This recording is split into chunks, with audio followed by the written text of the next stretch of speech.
Hi and Hello. and welcome back to the channel. Yeah, and I'm going to be honest straight off the bat, this has not been our best week in Portugal. I'm trying not to laugh actually. Has it? This has been, In fact, no. I'd probably say this has been our worst ever week in terms of how we felt about living here, and we'll take you outside in a little while and we'll explain why. It hasn't been helped by the weather. The weather has been chronic, and as we sit here right now, it's blowing a hoolie outside. Yeah. Don't be fooled by the brightness. Don't be fooled. It's not been great. But anyway, there is a little bit of glimmer of fun in the week. There was a wasn't there? light at the end of the tunnel. Yeah, it was actually. It's in the last week. It's the last couple of weeks, but it was published in the last week. Yeah. I did. It's with a guy, an old friend of mine that I used to work with. I did a podcast, which directly relates to what we talk about here, because we were talking about moving and living abroad. So it was a video podcast on YouTube. I put the details in our comment below in the details. They're called The Semi-Retired Gentleman, and we spent a long time talking, had a really good laugh, just talking about moving and working and all sorts of things about going abroad and being in a different country from where you started. And we had Shaibish from the UK, we had Keith from the US, and Hiro from Japan. And it was just really good. Those guys are just too cool. No, they were all cool. I mean, you didn't fit in whatsoever. No, I'm just an old guy from the UK, and it just felt like, why do you want to talk to me? But no, it was a really good conversation. Yeah, I enjoyed it. If you're interested in a bit of a laugh and to learn a bit more about, they're in Malaysia, in Kuala Lumpur. So if you want to learn a bit about that, then go look at it, because it's really interesting. Yeah, So and that was they're good. just starting out as well. They so are, yeah. So go and give them a watch. Really interesting. Very good work. Yeah. So that was a nice shiny star in a dreary week. It was. Yeah. Right, shall we go and have a look at this, tell our... Yeah, I think, have a look at this land and what have you. Yeah. Yeah, come on then. Let's go and have a look.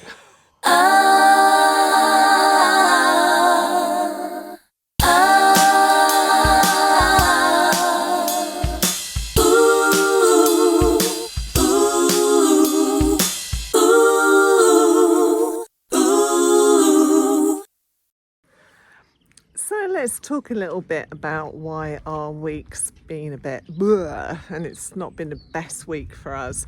The weather has been dreadful. Nothing unusual about that, to have sort of dreadful weather, but you do get to the point where you've had enough of it, and it's a bit like living in the UK. You really want some sunshine. But also we've had issues with our boiler and trying to get our boiler serviced and fixed. We had someone who promised they'd come out. Usual thing, 3 weeks later, nobody's come out. Now we've got to try and find someone else to sort the boiler and all the heating system, which is in desperate need of a service. And then we've got the ongoing issues of our land. Let me just flip you round. So we've still got nowhere with the camera on this land and trying to work out where we are allowed to put a sort of fence here. But let's talk you through the plans for this land. So we bought this parcel of land, and then we bought this parcel of land just after. So this is from one neighbour and this is from another neighbour. And on this land we're going to be creating a parking area. And this has been going on now for 12 weeks, and the guy that we're working with on it has just made the job grow arms and legs, has done a lot of things that we didn't ask him to do, and the kind of job's just getting bigger and bigger and bigger and bigger, and that's been really frustrating, when really all we really wanted here was a parking area. And materials, we've been waiting weeks for materials, just simple materials being delivered. You know, usual stuff, nothing particularly, unusual about it, but just starting to get to the point where actually we feel like we're sort of being taken for mugs a little. Anyway, this will eventually be a really nice parking area, and there's going to be 2 parking bits, and then we're going to have through here some grapevines that are going to go up and over, so that we have grapes and we have some shaded area for the cars. This is what these are for. These are supposed to be in the land by now and they're not. And then we've got all these floreiras, I think they're called, and that's kind of a wall that is covering up the bottom part of the land that we bought. Now, we showed you this the other week. On the bottom part of the land, we showed you this lovely wall that we have to rebuild, that we're trying to get permission for. And our old garden is there, so we're going to have an entrance from our existing garden through into this bottom area where I'm going to be planting vegetables, and we're going to have a shed and a bit of a sort of like, you know, vegetable planting area. All of this will hopefully be fenced in along here.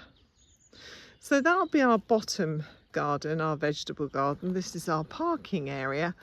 And then this area here with all these olive trees, we just bought this from our neighbour.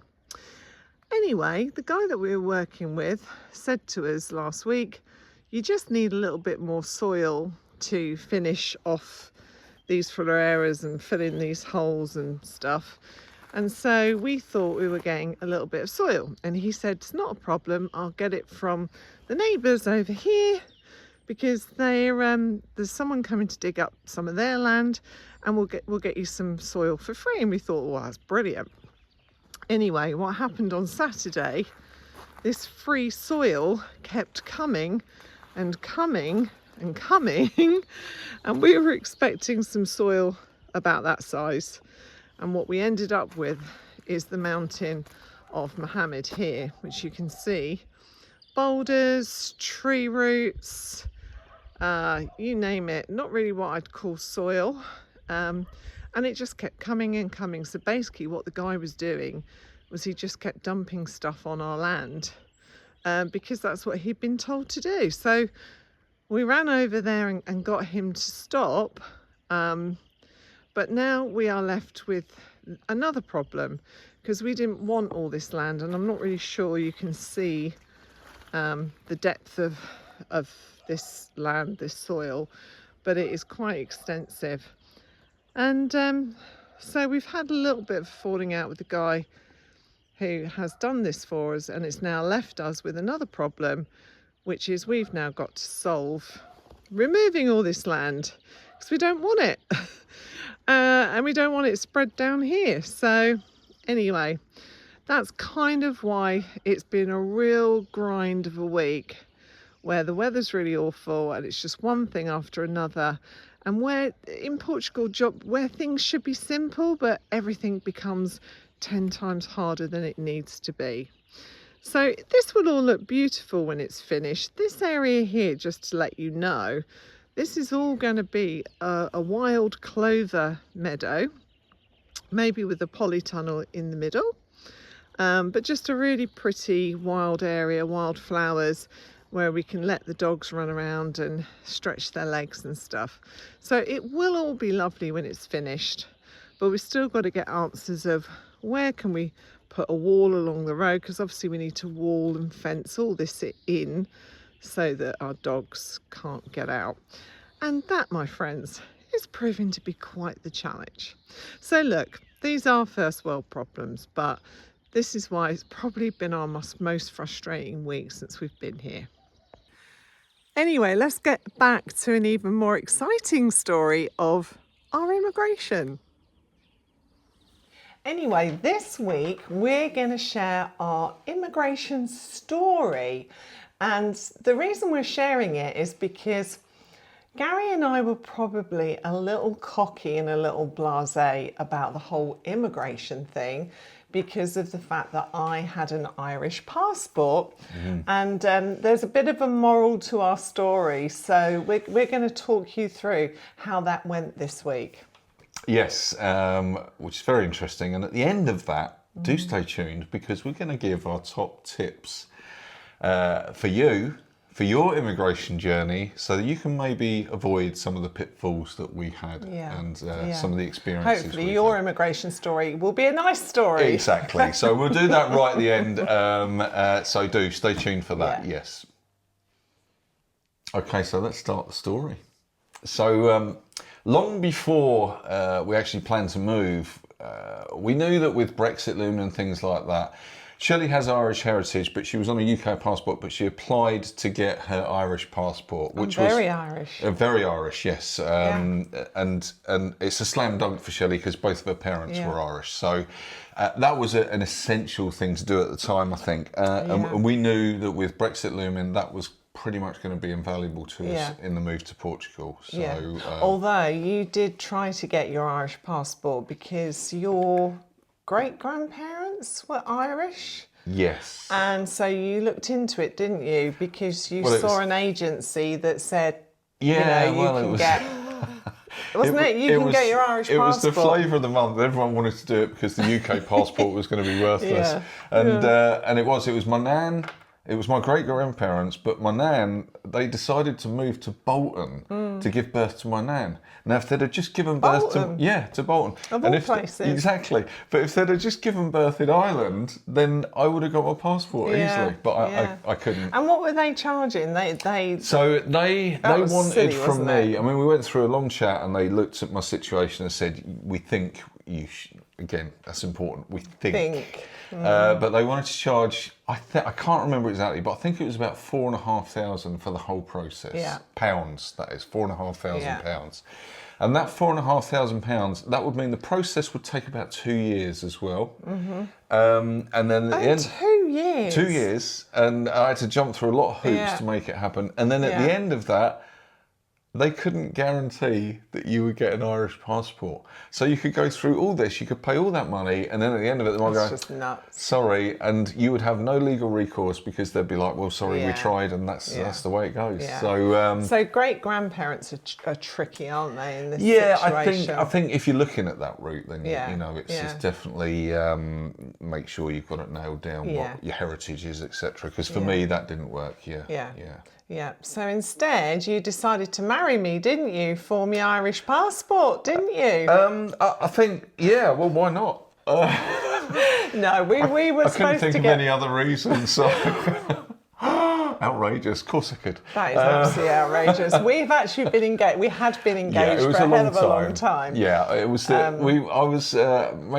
You were making an honourable man of me, or I was making an honourable woman of you. Whatever it is, it'd been too long, hadn't it? Yeah. But it's such a large chunk of money to get married, and when you're trying to pay off debt and you're trying to save, to suddenly then find 20 grand for a wedding, it's kind of a bit like there's better things to, spend your money on it. And we didn't need to get married. We didn't need to get married because you don't have to be married.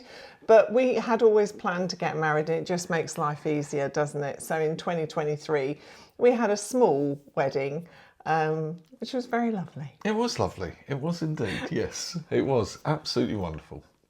And you didn't marry me for my passport? No, but it did afford me some of the rights of an EU citizen, so benefits to everything. Moving forward a bit, we'll go to the time when we were going to start our transition and we were going to move to Portugal. And we certainly intended in the first couple of years to do a bit of travelling. We had our camper van, our self-built camper van. And the idea was we'd go to Portugal, we'd get your residency sorted, and then we would do this kind of 3 months in and 3 months out. So 3 months in Portugal and 3 months travelling in the camper van. One, because we wanted to do the travelling anyway. Yeah. But what we had to do was ensure that you had your 183 or whatever it is out of 360 or whatever it is. In Portugal. So it was critical that we took that into account as well.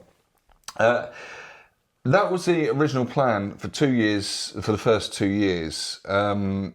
And that way we can ensure that we wouldn't break any of the Schengen rules, because even though you're an EU citizen, it's 90 days in one country. Yeah. But for me, obviously, as a UK passport holder, and I would have to travel with you. And then that would give us time to work out what we were going to do before we settled down into Portugal, wouldn't it? Yeah. So it's basically travelling and then settle down in Portugal. That was the plan in our head. Yeah. And it was like a really good plan, and you know, it seemed really good.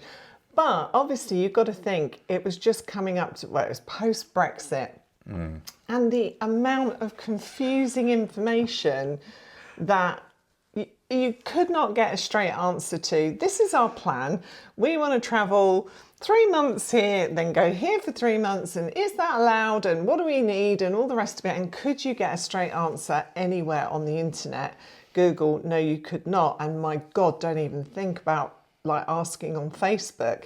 Everybody has a different interpretation of what the rules are. And so we thought we can't afford to like get this wrong. So no, and it's in the end, I think we sort of bit the bullet, and I think you contacted the EU advisory service. Yeah. So this was going straight to the horse's mouth, Yeah. and to get their take on it. And they sent back really good information. Very good. They're called Europe.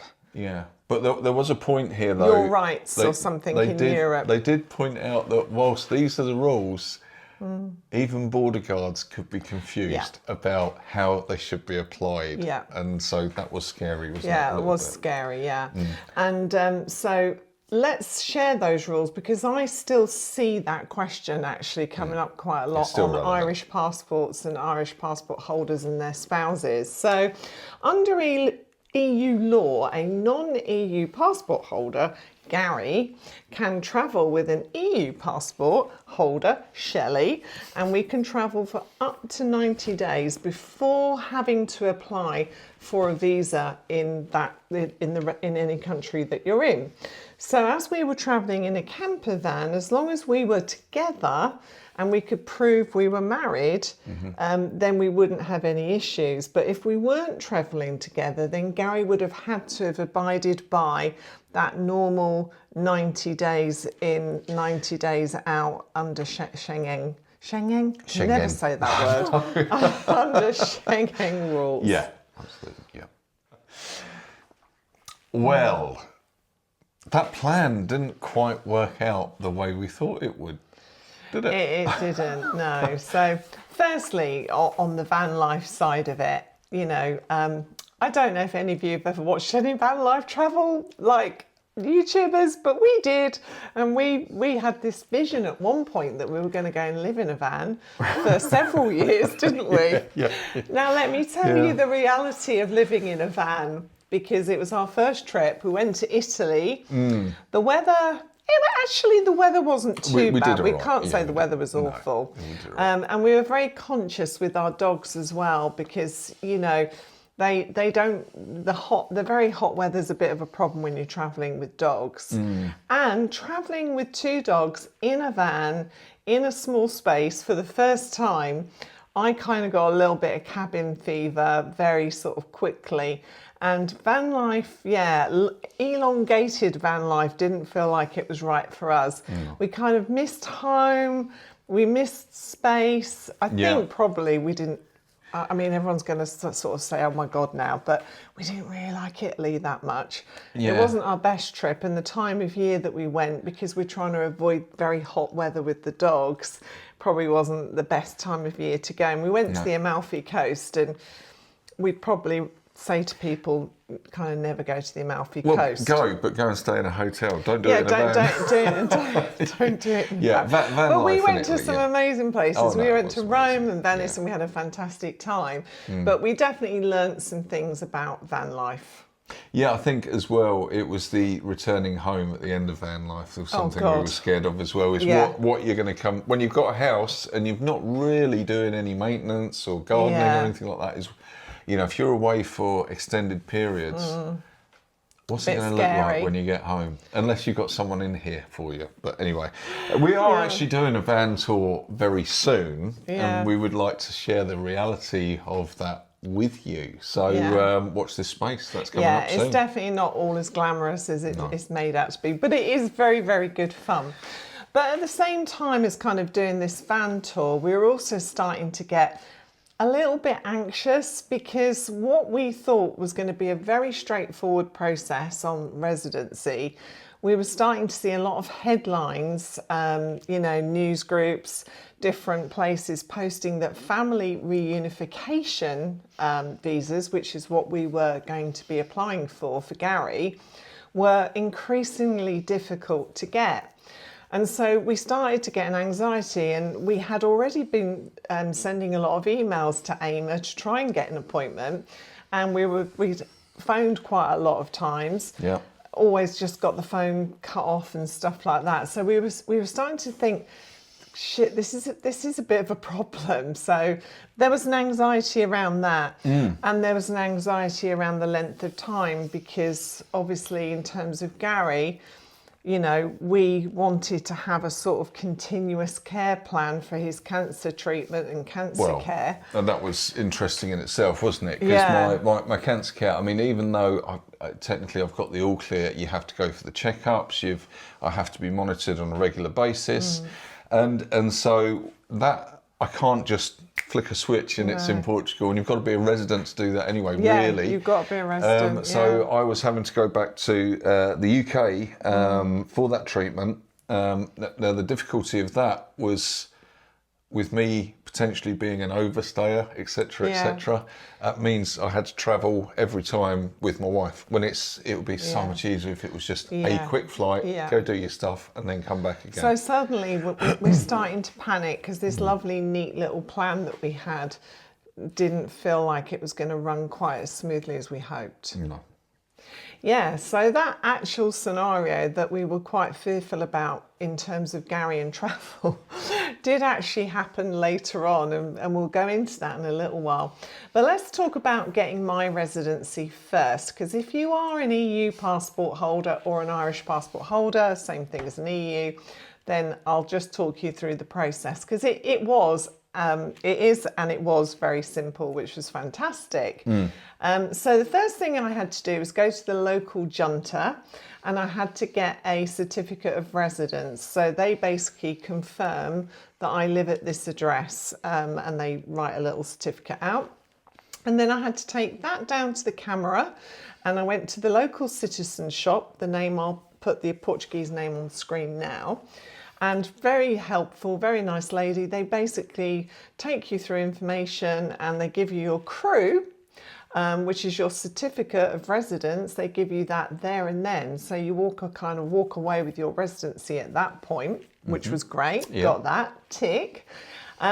Then sort of like the couple of things that I thought I'll tidy up before we do the next bit was to go and get a UTNT number from the doctors. So that basically puts you in the National Health Service. But then I got to the doctors and found out that you have to have a social security number to get a UTNT number, which we've talked about before. Yes, yeah. And so I then had to go and get a social security number, which actually at the point where I went for it, it was very easy to get.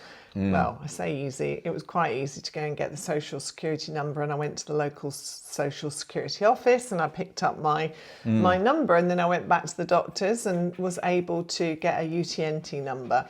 So all of that, fairly straightforward. It was. Now the next stage would be me getting my residency. Slightly less straightforward, obviously, with me being a UK citizen. The biggest problem we had initially was actually getting an appointment with YOUR AIMA under this family reunification, which was what we're trying to do. So we'd send emails. There's a telephone number you can contact as well, and you can ring that. You can ring it all day long, but you'll be extremely lucky if anyone actually answers. I got excited once because it answered, but it was actually an answer phone. Yeah, that doesn't surprise me.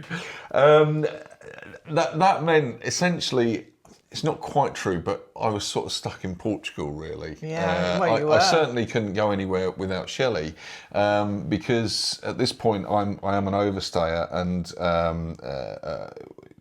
you know, it's. You don't want to take risks, do you? And that could have been a big risk if I'd have started going in and out the country and stuff like that. Yeah. So I think really we didn't have the foresight about this situation when we started our journey, our travel journey, etc., because we didn't realise there was going to be an issue, and we thought getting the residency would be a slam dunk, but it wasn't, was it? No, it wasn't. And so I'm very lucky that I've got a good friend who's an immigration consultant, and actually we'll be doing an interview with her quite shortly, just to help those of you who are starting that process. And I just sort of said to her, look, I don't know what to do about this, because actually if we're in a normal situation, it wouldn't be a problem at all. We just wait like everyone else. But because of this cancer thing and the length of time of being away from the UK and the risk every time we had to travel, it was starting to become quite a problem. And so she gave me a legal route that I could go down to, you know, kind of get that family reunification appointment. And so we went down that legal route, and it was successful in getting us a appointment. The only problem was the appointment was, I think we had 5 working days. It was too soon. Yeah, we had 5 working days notice, and it was 3.5 hours away virtually at the Spanish border. And we didn't have all of our documents, because one of the things that people say to you is don't get like your apostilled marriage certificate, which is one of the things you have to have. Don't get it too soon, because it has a time, you know, point where it runs out, and then you have to go and get it again. So idea is you get your AIMA appointment, and then you go and get your apostilled marriage certificate, because you know that the timing works for the appointment. Well, we didn't have an apostilled marriage certificate. And stupid Shelley had sent her Irish passport off to the Irish embassy, because when we did the vehicle matriculations, the lady said to us, you need to make sure your documents are all in the same name. And my Irish passport, stupidly, didn't have my middle name on it, but my driving licence had my middle name, and something else had my middle name, and something else didn't have my middle name. And I was like, oh God, I need to get all this sorted out. So I sent my passport off. So we were kind of in a blind panic. But people advised us, don't just go to the appointment. It doesn't matter if you haven't got every single document. We did have a photocopy of the passport. Yeah. We did have, obviously, the original marriage certificate. But go to the appointment, because you actually get 10 days to produce your documents after the appointment. So we thought, right, but whatever we do, don't miss that appointment. So we got all our documents together and hoped for the best on some of the other stuff arriving in 5 days, which it didn't. And off we went to the appointment. Yes, and the appointment was extremely interesting, to say the least. And there's an irony here as well, because you'd think with it being my residency that I would be the issue, but it wasn't. It was this one here, really. Well, it wasn't you. Thanks very much. It was the paperwork. So we went through the processes they have, fingerprints and photos, etc., filling out the forms, etc., and producing as many documents as we had. And so as you've mentioned, we didn't have everything available. No. And I just need to point out at this point, we had gone in there with the purpose of being very nice, and polite, and we had sort of learnt some Portuguese phrases to use for that initial interview.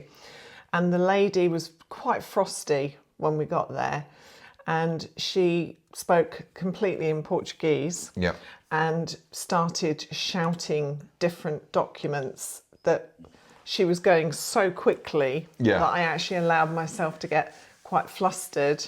And we'll talk about this a bit later on in preparation for your interview. But I did actually have all the documents organised, but we were in quite the fluster, weren't we, to start with? Yeah, it was. I think that initial process that's what I was saying, when I'm having to do this, that and the other, and it was a bit quick fire.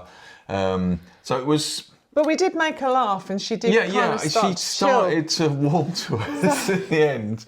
And then it turned out, ironically, I'll cut along what could be a very long story. I'll cut it a little bit short by saying it was she ceased to be the problem as we moved forward. Boss lady she kind of became the accepted problem. what we had, and it was her boss. Yeah. Who blamed it on her boss, who was at the end of a phone, and so on and so forth. Yeah.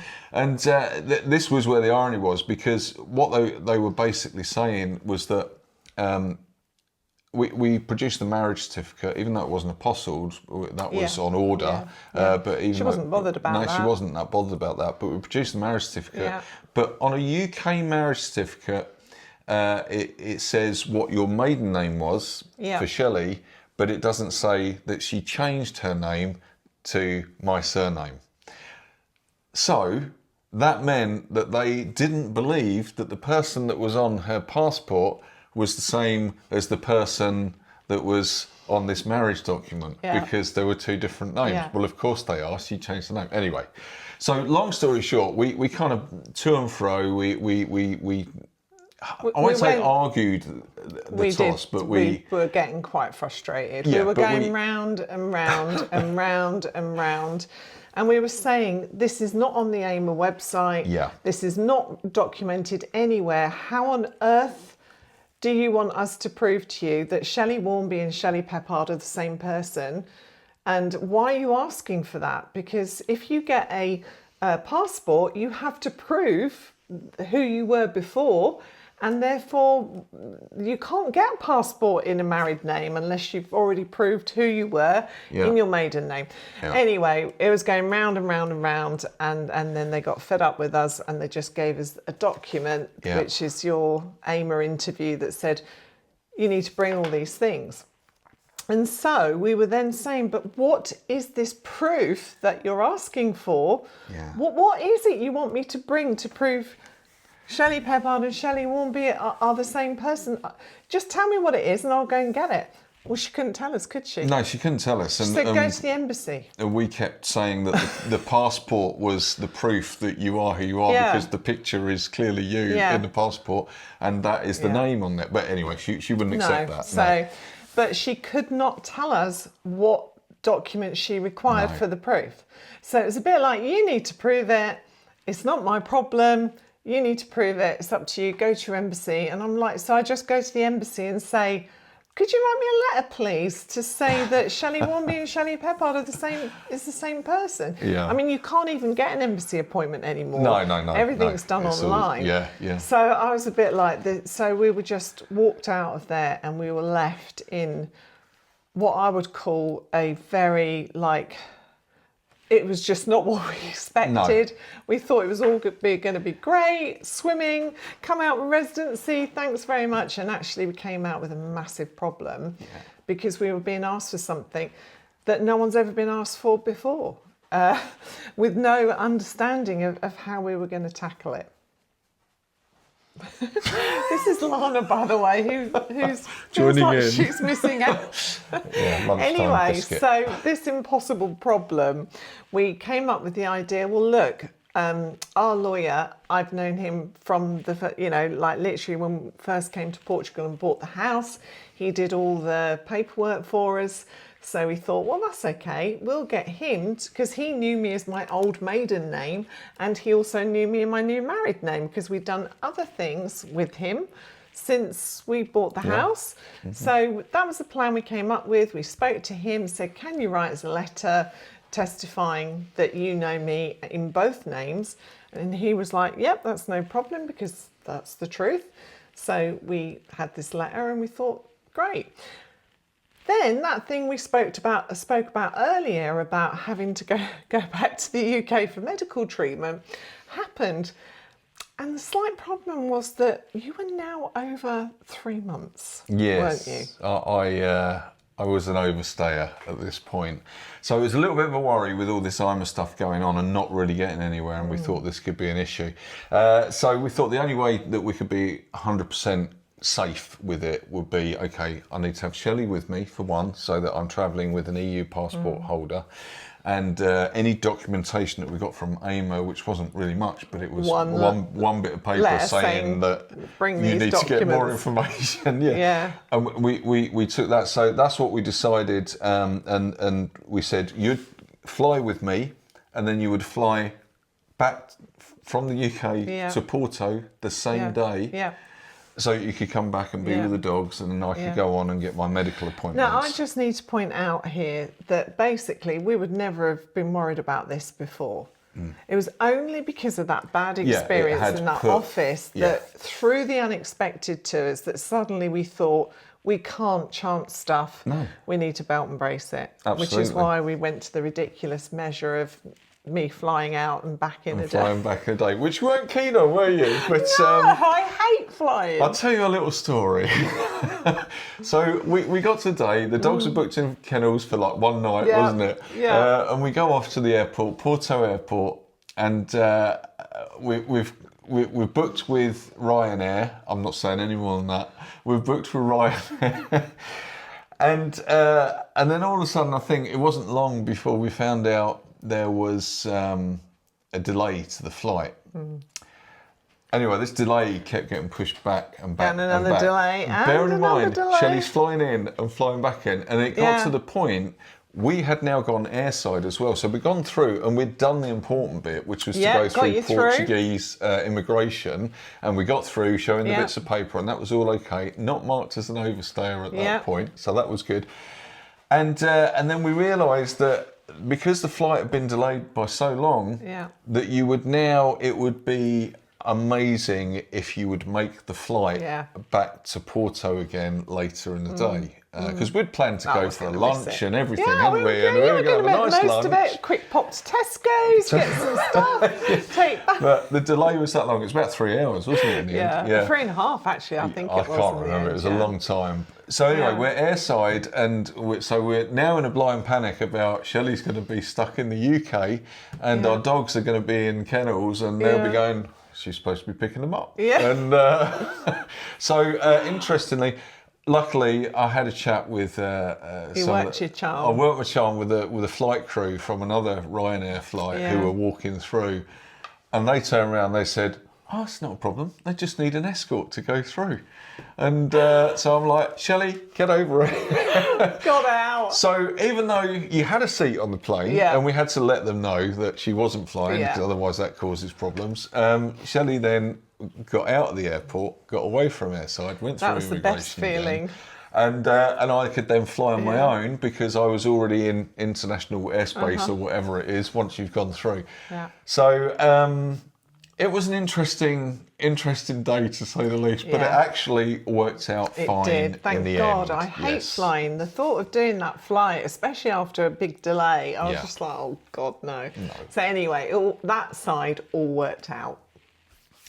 Yeah, that UK trip was great for me. Got my medical stuff sorted, all was good. Saw family, had my fish and chips and stuff like that, and that was all good. Happy for you. You had your bit as well, because you came and got me, didn't you? I did. And we came back into Portugal with the same, travelling with an EU passport holder and that IMA bit of paper as well. Yeah. No issues coming back in, so that was a relief. And we got there in the end, didn't we? Yeah, we did. Yeah, and obviously when we got back, it was preparing for IMA Part 2, wasn't it? Yeah. So on the second appointment, you don't get an appointment time. So basically you have to just turn up at the office and, hope that you're going to get seen. So we turned up at the office. I think we stayed overnight, didn't we? We got there early morning. I think so, yeah. I think so, because it is a long journey. Yeah. And we went in there first thing.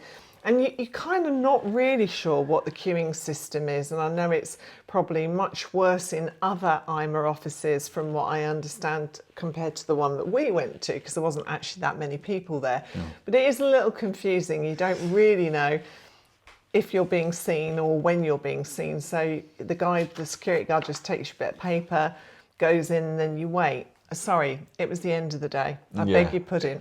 It wasn't the start of the day, it was the end of the day, because that's when they see the non-appointment people. Yes, that's why we went towards the end of the day. So we waited. Your memory's better than mine. I just remembered. And then they called us in, and this time it was a completely different lady. And then lo and behold, boss lady who didn't like us very much. No, she didn't. Probably remembered us from the previous time. Remembered us probably from the previous thing, and she was stood behind this woman, and And well, she was basically saying, "Thank you. You've brought your marriage certificate, the apostle marriage certificate." My passport came. Luckily, my Yeah. passport came back by the time we got back from the UK, and the apostle marriage certificate, after a lot of trouble with a certain courier company who I won't name. And the letter from our legal professional letter, stating that we- Shelley maiden name is the same as Shelley married name. Yeah, exactly. So all of those things were in place, weren't they? They were, and boss lady was still not happy that you were who you said you were, even with all those documents there and up front. And so we're sat there, we're racking our brains. I won't say we're having a ding-dong with them, but it was clear that we thought this was getting a bit crazy now. No, we lost our shit. Yeah, we did. I think we didn't say that. We lost our shit a little on the first interview, didn't we? Yeah. We got a little bit emotional. I even started crying and saying, my husband's got cancer and all of that. Chucked it and all. they weren't having any of that. No, I didn't care. No. And so, I think By we this point, lost our shit a little because we it were was a little just tense. ridiculous. It was absolutely ridiculous. We just thought this is bureaucratic nonsense. Yeah. It absolutely was. There was no, really, from their point of view, there was nothing to stand on. Anyway, and we came up with a thought. The mythical document that no one knows what it is. Exactly. But we came up with a thought at this point. Hang on.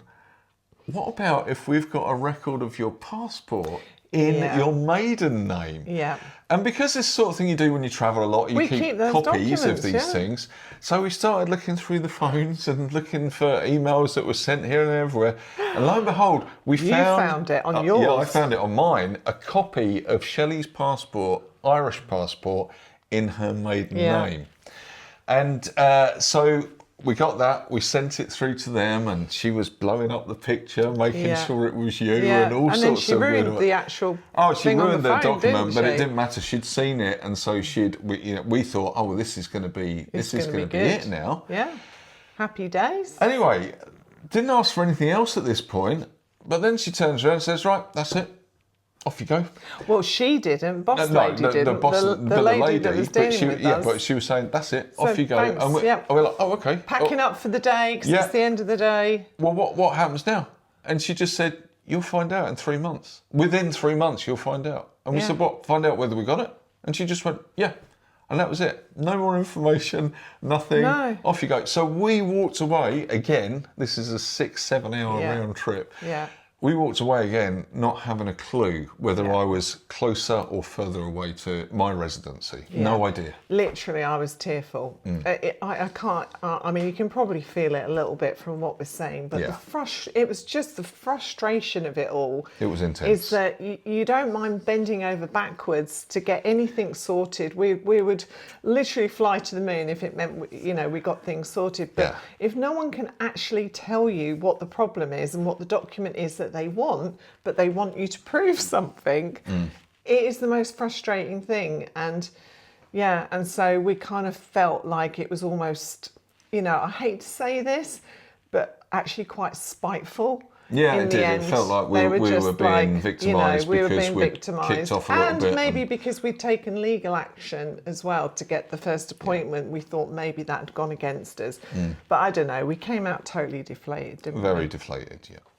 So once again, I contacted my friend and I also did some research, and basically what we did at that point was to raise a legal case through the European Union because it kind of was a denial of my European rights. That you were denying who I am, and so that was enough to be able to raise a legal case. And so that legal case was raised by the European Union, and in the meantime we just had to kind of sit around and wait and hope for the best. Heard absolutely nothing, and then we got close to like the 12-week point, and I contacted the legal team and said, what's happening? Not hearing anything, don't know what's going on, don't know if we're going to have to leave the country, kind of what's happening. And they said, well, we can't do anything. Our protocol... That protocol was it, they had to have that 12 weeks, The protocol is didn't we they? have to wait 12 weeks because we've contacted IMA We've asked them to explain the situation to us, and we have to give them 12 weeks to respond. So, okay, we'll have to wait then for you to chase it up. And then we were thinking, and then what happens? Because now we're talking that you've been in the country for like, you know, Yeah, I'm never going to leave Portugal again. Like eight, 9 months or something. I'm just going to have to hide. Yeah, and then anyway, we always go out because do you know the great thing about moving abroad is you don't get a lot of posts, do you? No. Because you don't get all the junk mail that you used to get when you lived in the UK. No. So we always check the post box every day when we're taking the dogs out. And then we went out just on that, I think pretty much three-month point. It was literally like days, within a day or two of it, yeah. Opened the mailbox as usual. And then I was like, oh my God, that's got AIMA stamp on it. So we opened it up and it was just the residence card. So we don't know if that legal action caused that to happen. We don't know if it was just this blooming woman at this AIMA office waiting until the very last point to send the residency card to us because we peed her off, or whatever. We don't know what cause and effect was there, but you know, it didn't matter because we got that residency card. We did, and God. I think it's safe to say it took a little piece of our soul away, didn't it? It definitely, was a big piece. It was a process not for the faint-hearted, and I guess there's a little bit of a moral to this story, in as much as I think a government bureaucratic process in Portugal, you've got to be prepared for perhaps the unexpected. Don't take anything for granted. No. Be aware that these people, like this boss lady, be aware that even though she might have had the appearance that she knew what she was doing, I think we were convinced that she didn't really know what she was doing. No. And she, whether it was on purpose or inadvertently, she made our life hell, really, didn't she? So I think that, you know, just be prepared. And if you're mentally prepared and do all the other preparations, then hopefully, if you're doing it, your story is a happy one. Yeah. Yes. Don't be like us and, you know, kind of like, I would say we were very, not cocksure, but we weren't prepared for the unexpected. We thought we had our ducks lined up. We did. And we didn't. And clearly that wasn't the case. So anyway, on that point, let's take you through our top tips for your immigration interview or anyone else that might be going through it, from our experience. So what we're going to do is give you our top tips for your immigration interview. Now, we're not going to go through the list of documents because that changes daily. But we're going to talk about how you actually prepare for your interview based on our experience. And we will be talking to my friend Ellie very soon, and I'm sure she'll go into a lot more detail. And if you have any questions on immigration, do ask them, and we'll make sure we get those in for that immigration interview. Yes. But the first thing is, as you've learnt from our experience, is check every single document that you have has the same name on. Your driving licence, your bank statements, your rent, you know, your mortgage, your marriage certificate, etc., etc., etc. Just makes life so much easier when you get here. Yeah. Next we have allow the right amount of time in the preparation of those documents as well. For example, like an apostilled marriage certificate is not something that's going to instantly appear, especially if you're already living in Portugal, let's just say. So do allow the right amount of time, check out the requirements, know how long it's going to take for each of those, and order well in advance of when you need them. Yeah. And I think as we've probably the moral of our story is today is be prepared for the unexpected. I think mentally, if you are prepared for unexpected things, it just makes life so much easier emotionally if that actually happens. Yep. And obviously we hope that the unexpected never happens, don't we? Absolutely. We also have, we'll talk about that paperwork. Check what the current list requirements are with IMA. Then check, then double check, and then triple check that you have got all of that documentation before you go to the appointment. Yeah. Critical. Yeah.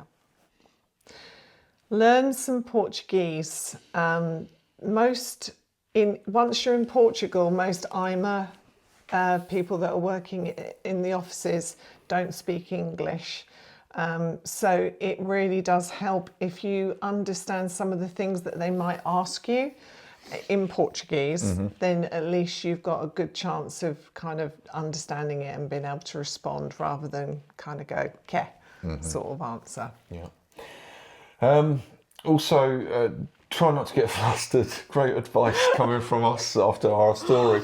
But try not to get flustered, be prepared, have all your documents in order. And what's a great thing is like get a file with everything in there in a certain location. So they're all in order rather than having a big pile of documents that because if you get flustered, it will just make the situation worse. And we had ours in a document We folder did, but and we still got flustered. So but do that. That will help. It does help, definitely. And print everything because sometimes they don't have printers. Where we went, they did, but make sure that you've got a printed copy of every single document because it just, again, makes life easier for you. Yeah.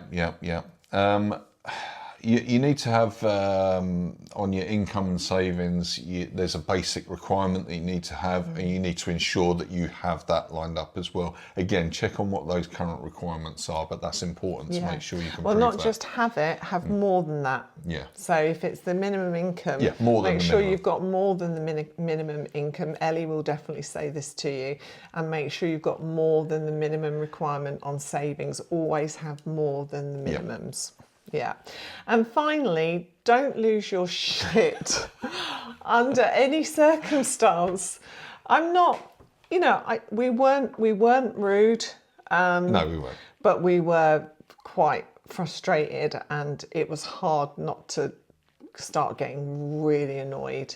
But it doesn't get you anywhere ultimately. No. They'll still decide whatever it is they're going to decide, and whatever you do emotionally isn't going to change that. So don't lose your shit.